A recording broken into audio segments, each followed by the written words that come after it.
Welcome to the Mobil Trend channel.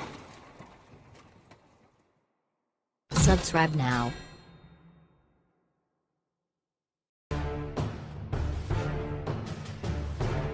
After seeing these Mercedes-Benz GLB Class spy photos, we have to give Mercedes credit. While its sedans follow the Russian nesting doll school of automotive design, its SUVs are all over the place. Some are rounded, others are blocky, and the GLB Class is somewhere in between, with an ample dose of 1990s M-Class thrown in for historical measure. As the name implies, the future Mercedes GLB Class will slot between the GLA and GLC classes. That Mercedes naming strategy switch is starting to make sense now, eh? However, unlike those SUV siblings, the GLB is going its own blocky way that's clearly evocative of the G-Class and more than a little reminiscent of the old GLK. Unlike that compact SUV, the GLB Class will be based on a front-wheel drive platform.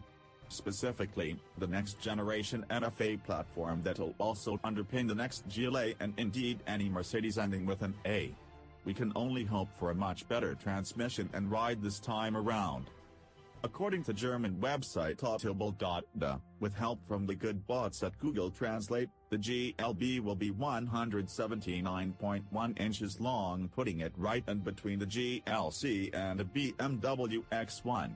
Automotive says that would give it enough space for a third-row seat, but judging by these spy photos, we're guessing if that's the case, it would be an extremely small one. We have our doubts. However, the blocky rear portion of the GLB would back up the Automotive assertion that the GLB would have best-in-class cargo capacity. Despite all the camouflage, the low suspension and small, ho-hum wheels, there are clearly visual comparisons to be made between the GLB test mule seen here and the Energy Force concept from way back in 2012. However, it seems unlikely that a front-drive-based compact like the GLB Cador would be turned into the sort of off-road-ready mini G Wagen one might imply with that styling. After all, today's customers are more interested in looking rugged than actually being rugged. Frankly, an AMG version seems more likely, say a GLB 45. Look for more information about the Mercedes GLB Class in the coming months and additional spy photos of this compact SUV as it starts shedding more of its rather dumpy camo.